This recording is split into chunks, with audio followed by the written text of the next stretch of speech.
So good evening to everyone, and good evening to B Singh sir, our mentor.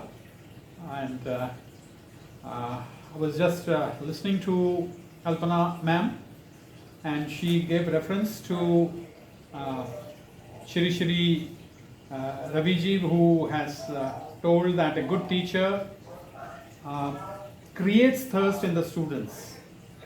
It's absolutely right. We need to guide the children.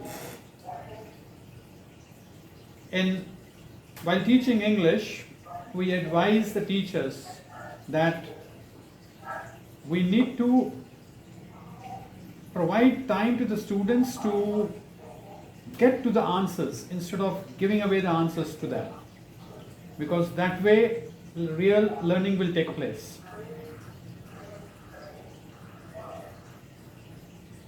There is some echo, Arun. Lot of echo is coming. Please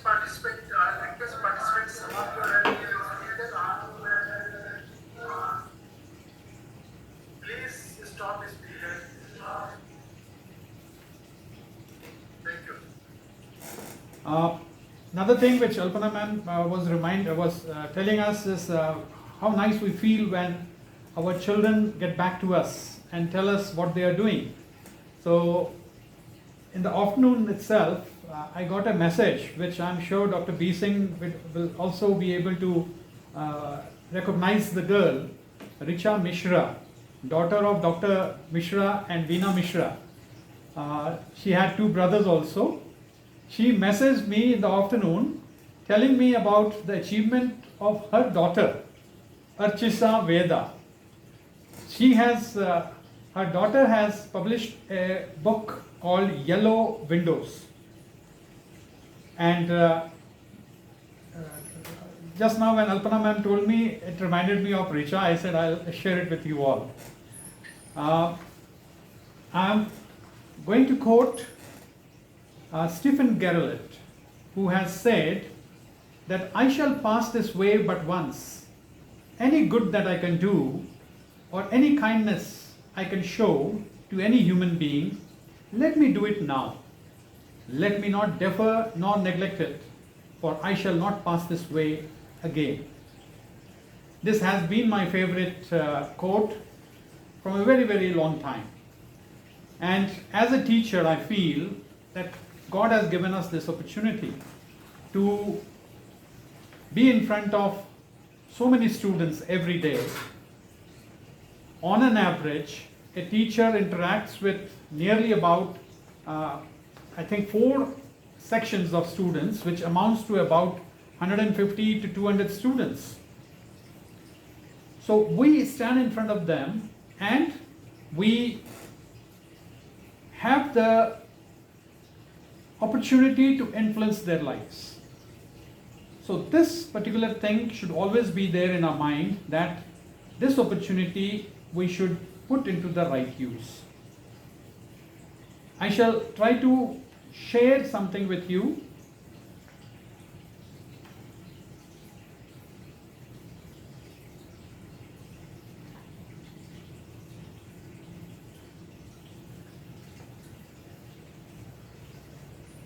Is my screen visible now?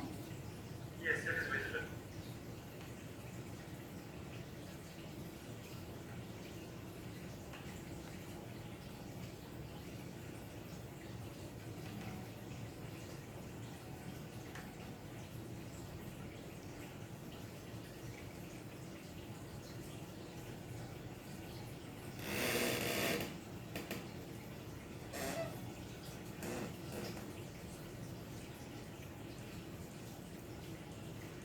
This I just included as a reminder from the CBSE. All of us as principals or teachers, we have got this job to do, to keep on reminding our students, parents, and everyone that we meet that in this pandemic we need to use mask, maintain distance, and keep washing our hands on regular basis.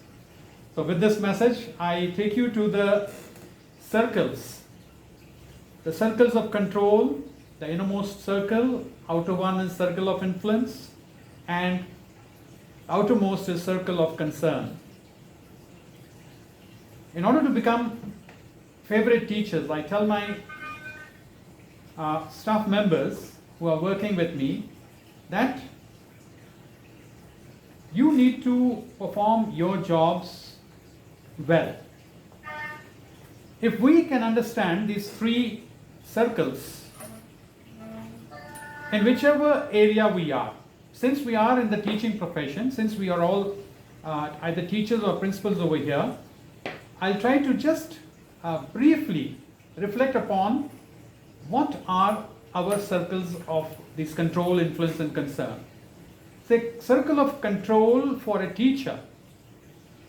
Can anyone contribute? What are the things which are under your control as a teacher? Can anyone answer for this? What do you think is under your control? Full control. I think our emotions. Okay. As a teacher. Good. Our behavior, sir. Behavior, excellent. Behavior in front of the class is totally under our control. Anything else? Your lesson plans? Good evening, Padma. Good evening. I think how we come up, how we go, how we influence our way of dressing up and the way they Yes, absolutely correct. Absolutely. I'm so happy with these responses. The way we dress up, the way we make our lesson plans. Yes, Sir, our preparations for the next class. exactly. How to prepare and how to present ourselves. Exactly. Once you go into the class as a class teacher, what are the things under your control? Say homeroom period.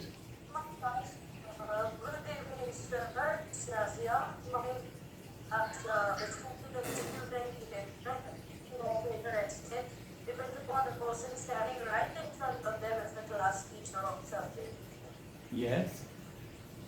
You have things under your control like which poster can be displayed on which display board for how long, who you are going to make monitor in the class. I think these are all under your control.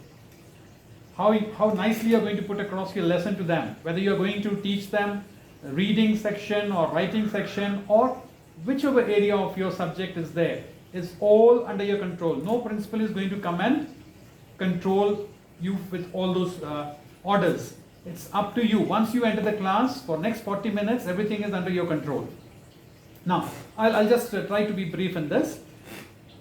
Now, when we are good in the circle of control, we get noticed. We get noticed and our influence, we get into the circle of influence also. For example, if a teacher is good in delivering the English lessons inside the class, if the communication skill is good, it gets noticed by the principal or the HM or the coordinator, and thereby the teacher gets the responsibility of comparing the programs of the school.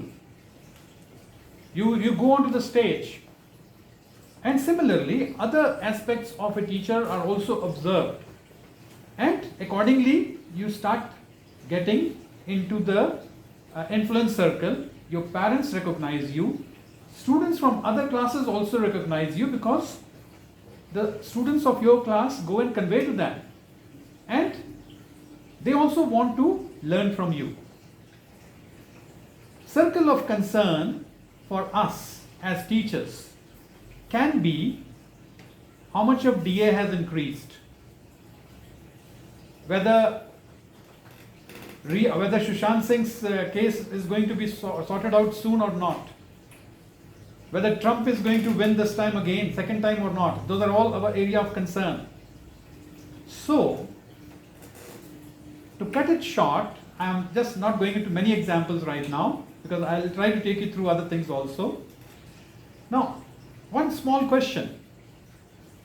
Where do you think we can excel and become better teachers? In which circle? How much time, how much more, if we are more in the circle of control or circle of concern? Circle of influence. circle of influence, okay, there, the path of circle of influence is through, The circle of control. yes, everything is under circle of, The circle of control. If we control ourselves more, very, very true. If we are good in the circle of control, then we get noticed. we're saying it And slowly, can influence well and then, yeah. we have set of teachers in the school who are at times bothered about how much of DA has increased and how much salary will be increasing this month or next month. So they do very little as far as going and teaching is concerned. So those teachers we can all recognize in our own batches.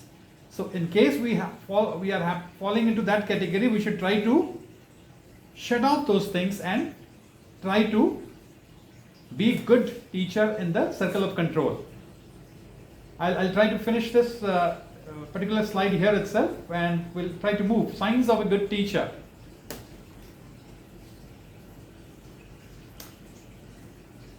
It is said a mediocre teacher talks, a good teacher explains, a superior teacher demonstrates, the great teacher inspires. Now when it comes to the completion of syllabus, we can say a mediocre teacher will try to finish his syllabus in time because he has no choice.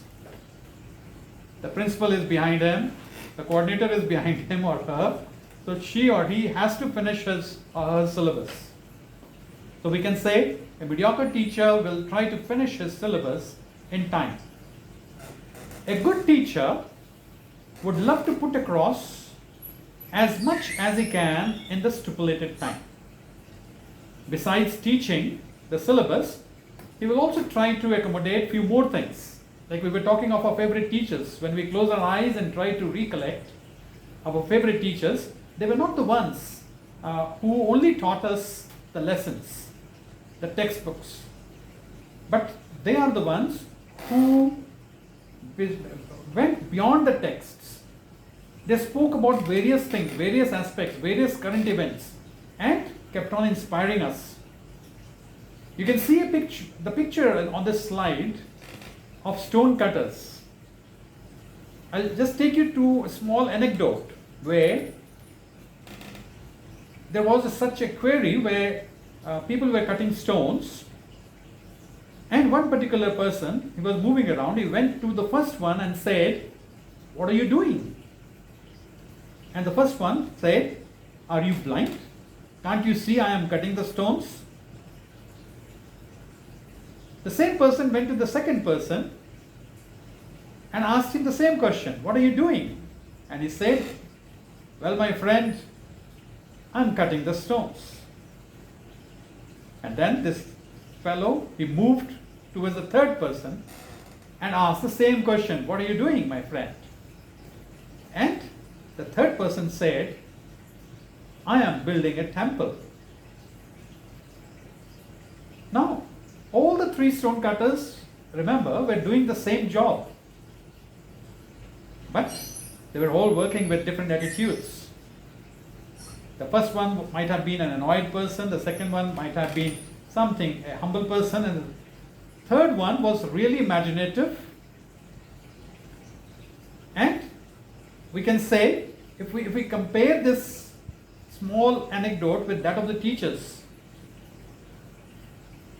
a good teacher would love to put across as much as he can in the stipulated time, and a best teacher, along with doing what a good teacher does, also keeps in mind that he is building the nation and preparing a seed that would be leaving an impact in life that would have global significance. Just like the third stone cutter, who was cutting the stones, but he had the temple in his mind. Probably the contractor might have told him that these stones are going to be used for the temple, and he said, "I am building a temple." So we also, as teachers, need to keep in our minds that we are not just teaching those kids over there. Those kids are going to remember us throughout their lives. we need to leave something in their minds so that they feel that they had got something from the teachers. Science, there was a question. What are the real attributes of favorite teachers? I would say most of the good teachers carry a beautiful and comforting smile. I hope all of you will agree with this. Their bodies are not stiff. Their body language is good. They wish back to students promptly, irrespective of the fact whether they teach them directly or not. Unfortunately, I have seen so many times, few of the teachers, because of their busyness, because of their preoccupied mind, they are not able to respond to the students' wishes which they deliver in the morning. When we are walking through the school corridors, through the school campus, and the children are getting across, coming across, they all wish us, "Good morning, ma'am, good morning, sir," with so much of enthusiasm. And I find few of the teachers, they don't respond to that. So I think if we want to become good teachers, favorite teachers, this is one thing that we all should develop, of wishing back. Even if we are not able to wish them verbally, we can show them our faces with the smiles. Now, a good teacher's sign is also, they are often seen being followed by a couple of students after the period gets over. They just go out to the teacher. They want to be close to the teacher. So they just go out, and here the teacher has created that kind of relation with them that the children don't mind following the teacher. And when the children see the other teacher coming, whose period is there, then they get back to the classroom. Basically, I believe a good teacher should have the following three qualities. Number one, good subject knowledge. Number two, good communication skill. And number three, a good character. Normally, it's not difficult to come across teachers who possess the first quality, that is, good subject knowledge. Because all of us complete our qualifications and then get through various boards who select us. So, as far as the subject knowledge is concerned, I think majority of us, 99% of us, have this knowledge. Most of them, I would love to believe, have good subject knowledge. Second and third qualities are becoming rare, which we need to look into. I'm not going to the second, next slide. Yeah. A shallow river makes more noise, especially while it is flowing across the rocks. Similarly, a teacher with less knowledge is often seen losing his temperament while handling students who are either too weak or who are brilliant. Weak students irritate them, and unfortunately, I would say, they dread the brilliant ones. A river that flows in abundance never makes noise. It flows atop the rocks effortlessly, and in doing so, smoothens their sharp edges.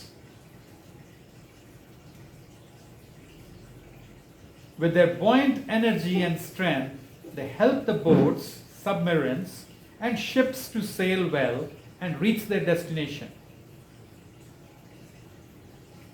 Similarly, a teacher with his brilliant subject knowledge is able to help both weak and brilliant students to attain their goals. As far as the sharpening of the smoothing of these sharp edges is concerned, here also we can draw a similarity that students have certain issues. There are few students who are little mischievous. So it is the duty of a teacher to ensure that the bad aspects of the students are chiseled off. And that chiseling can be done only through proper counseling. And that counseling can be done by the teacher who has an empathy for that, who can understand what the child is going through. A mother and a child communicate with each other through not just a language, but also through signs and gestures. It is because they know each other well and love each other. Similarly, students are able to comprehend the signs and gestures of their favorite teachers. So I always share this with my teachers. I tell them that as a teacher, they can either make the day for the child or even spoil the day. Especially in pre-primary classes, the teachers need to be very careful how they are going to the class. While taking attendance, yesterday Divya Singh ma'am was talking about how at times, without even knowing, we can hurt a child. We can call the child by some name, and that will become a matter of ridicule for her. Other children may bully her in the absence of the teacher.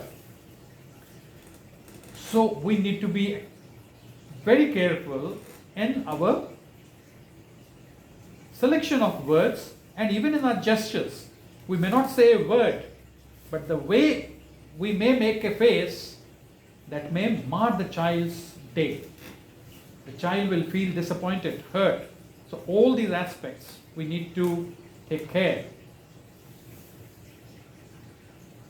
First and foremost, duty of a teacher should be to ensure that he is the best in his field. And for this, he needs to devote his time towards sharpening his tools. This is the seventh good habit that Stephen Covey conveys in his very famous book, 7 Good Habits of Highly Successful People. I'm reminded of Dr. Pearson from The Final Diagnosis, written by Arthur Haley. Long before, I think somewhere in 82 or 83, I had read this novel, or maybe a little before that. And in this, I'll just try to briefly take you through the importance of sharpening of the tools. In Final Diagnosis, Dr. Pearson was a no-nonsense pathologist in one of the famous hospitals in America. And when the story begins, there are a few new recruits in the hospital, which includes a young pathologist also.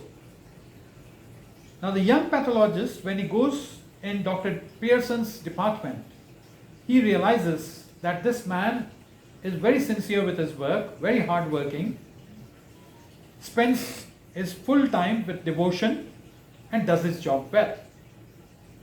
So he also tries to be very sincere and hardworking like him. Soon in the story, there happens to be a case where one of the nurses working in the hospital develops a pain in the knee, and the doctors advise her for going in for a biopsy. When the biopsy is done, both Dr. Pearson prepares his report and the young pathologist prepares his report separately. When the reports are shared with the doctors, to their dilemma, they find that Dr. Pearson had said that the tumor was non-malignant, and the young pathologist had said it was malignant. Now you can understand the repercussion of both these views. If they go by Dr. Pearson, they have to treat the nurse with medicines, but if they go by the young doctor, they have to ampute the leg. So they sent these slides, the biopsy slides, to other two famous pathologists of America, and within 3 to 4 days they get the responses. Again, one doctor says it is non-malignant and other pathologist says it's malignant. So the board sits and the board obviously decides to ampute the leg because they cannot jeopardize the life of the nurse. Now, when the amputed portion is taken to the pathology lab for the final diagnosis, it is found that the young doctor was right. And this upsets Dr. Pearson so much that in spite of the fact that after 2 days he was going to retire, he submits his resignation. And the chief of the hospital calls him and says, "We respect you. We shall not reveal this to any of the media. So you please retire after 2 days and we will not convey this to anyone." But Dr. Pearson was a man of principles, and he says that I cannot live with this fact that I had put the life of a person under risk by giving a wrong decision. So he ultimately gives his resignation, and when he is asked to address the new recruits, there he tells them the importance of, he tells them that I neglected, I was very serious with my job, I was dedicated, I was hardworking, which all of you saw, but I was not upgrading myself. If I had upgraded myself, I would have come to know that this was malignant. So he tells them that never give up sharpening of your tools in your life. Similarly, as teachers, we need to learn this particular lesson and keep in our minds. And only way of learning, only way of sharpening our tools is to keep reading whichever subject we are in, so that we can provide the best to the students. For developing one's communication skills, the only way that a person can adopt is to